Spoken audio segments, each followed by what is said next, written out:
Morning guys, my name is Rene Joshua C. Miranda from Abels 2, and my topic is all about 8 competency based language teaching standards and common European framework and reference. And also I have a partner, Sarina Cyril Julian, who will continue this report.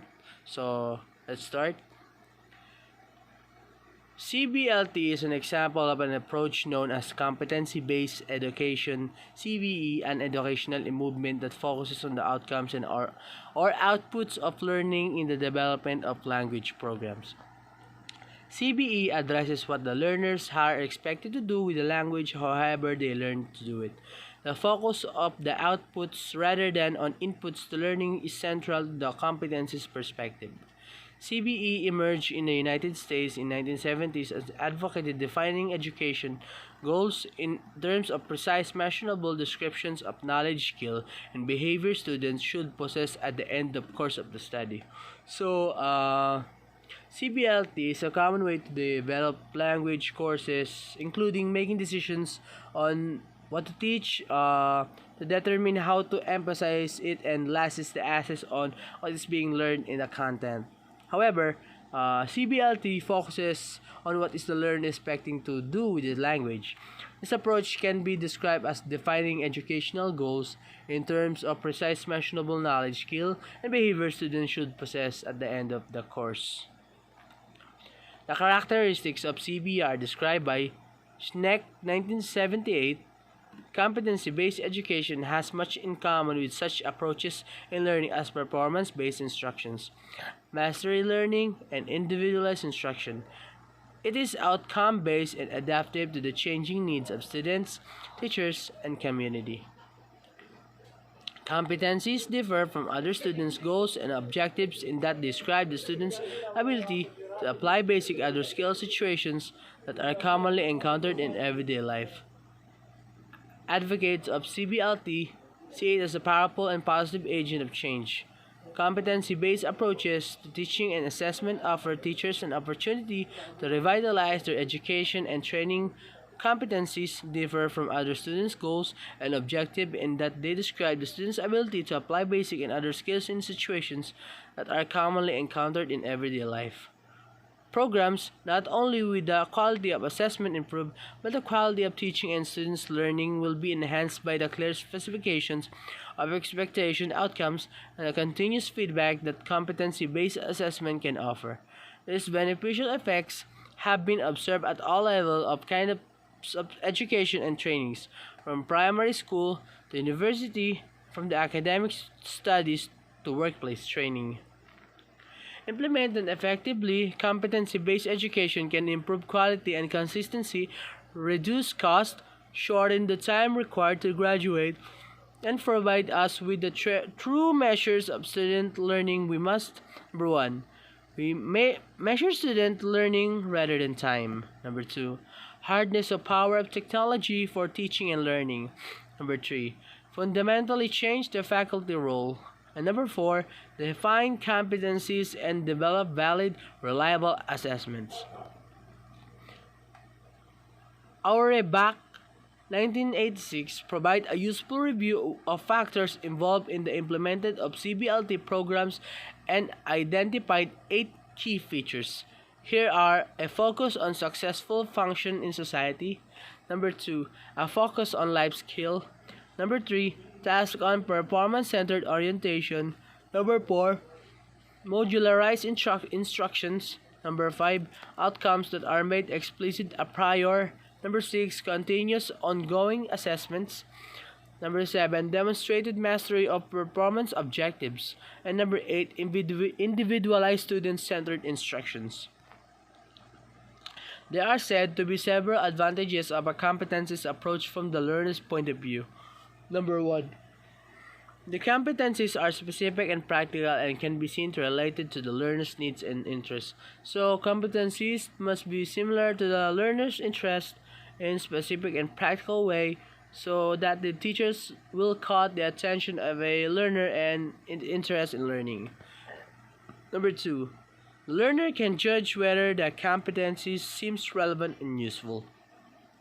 So The competency is used in teaching, is effective and relevant, can be seen in actions and interest in learning of a student if it is very useful. Number three, the competencies will be taught and tested on specific and publicans. The learner shows exactly what needs to be learned.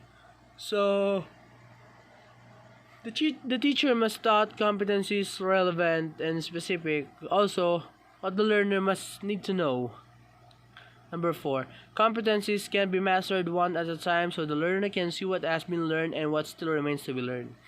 Uh, Teacher must master competencies step by step so that they can cut the learners so I'm sorry so that they can taught the learner clearly and what still remains the student must learn.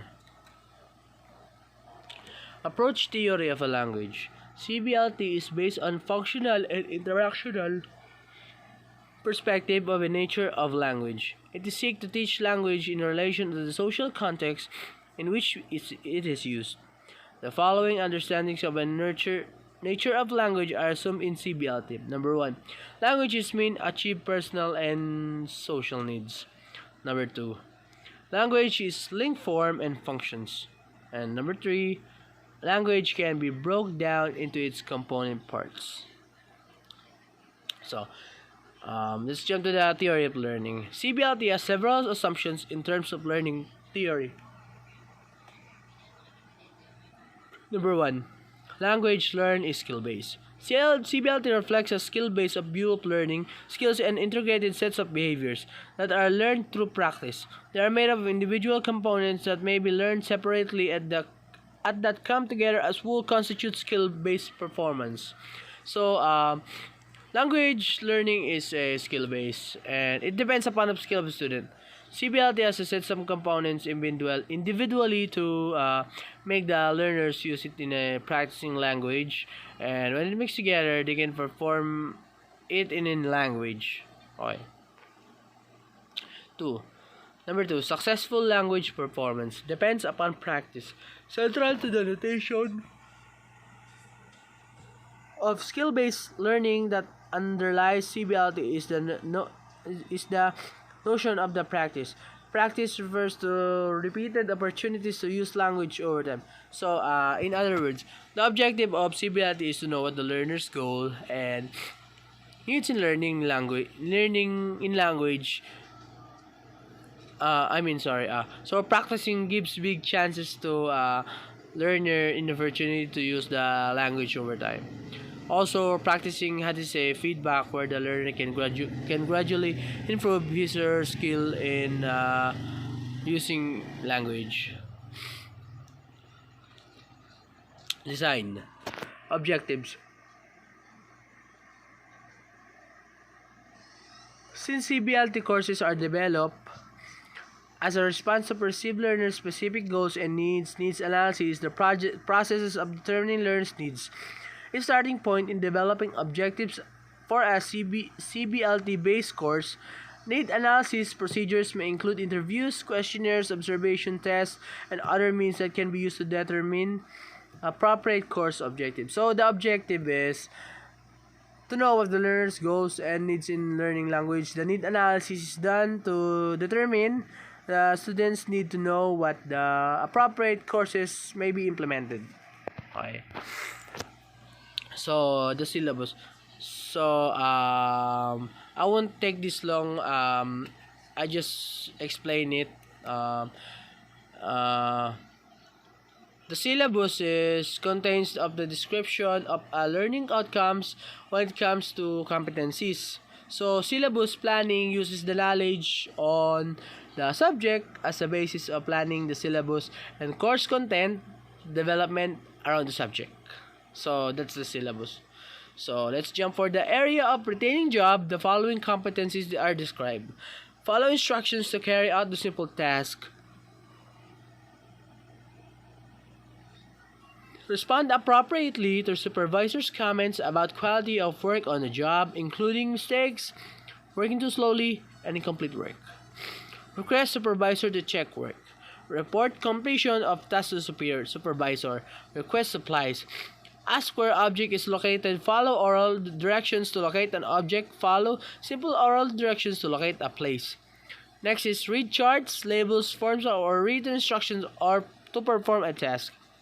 State problems and ask for help if necessary. Respond to inquiry as to the nature or progress of current task, state amount and type of work already completed. Respond appropriately to work interruptions or modifications. So, students will demonstrate the following language skill proficiencies upon exit from ESL beginning high. Listening. First, demonstrate understanding of simple words and phrases drawn from learning topics. Identify the main topic of conversation in a familiar material. Demonstrate understanding of non-face-to-face speech in familiar contexts, such as phone conversations and routine announcements. Recognize words that signal differences between present, past, and future events. Respond appropriately to short emergency warnings. Respond to commands and short directions through physical actions. Demonstrate strategies to check for understanding by asking for repetition. For example, listen and identify specific information in the context of previous learning language. Speaking. Answer simple questions related to basic needs using previous and learned phrases or simple sentences. Make statements in the present, past, or future tenses relating to the basic needs and common activities using previous learned phrases or simple sentences. Ask questions related to the basic needs using previous learned utterances. Communicate simple personal information in the telephone.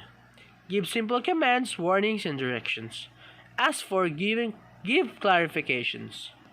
Next is types of learning and teaching activities. CBLT is an approach to designing courses but does not imply any particular methodology of teaching.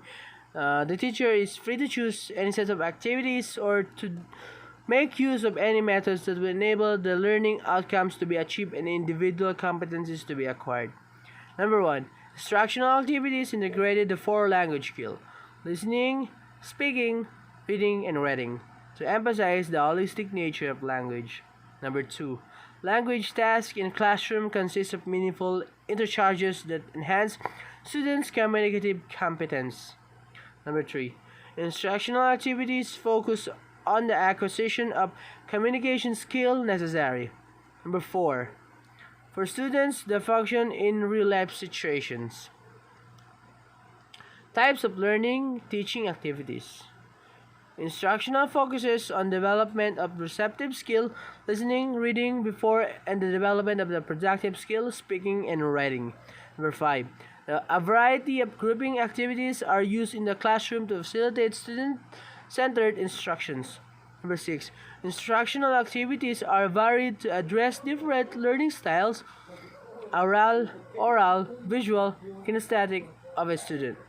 Number 7. The instructional activities integrated language and culture so that students learn about the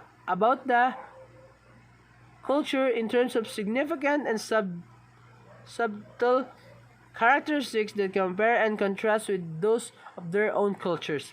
Number 8. Learning activities develop the language necessary for students to access higher level throughout process analysis, synthesis, and evaluation.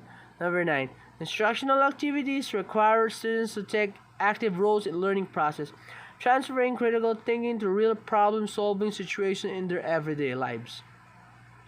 So, let's jump to the learning roles. Learners are active participants in the learning process in CBLT.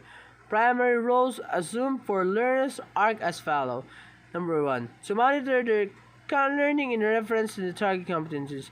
Learners need to develop skill in self-assessment to monitor their learning in relation to the learning targets.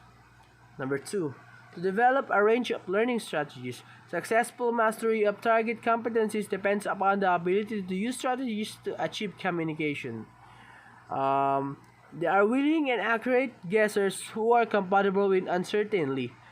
They have strong drive to communicate or to learn from communication and are willing to do many things to get their message across. They are often not inhibited and willing to appear foolish if reasonable communication results.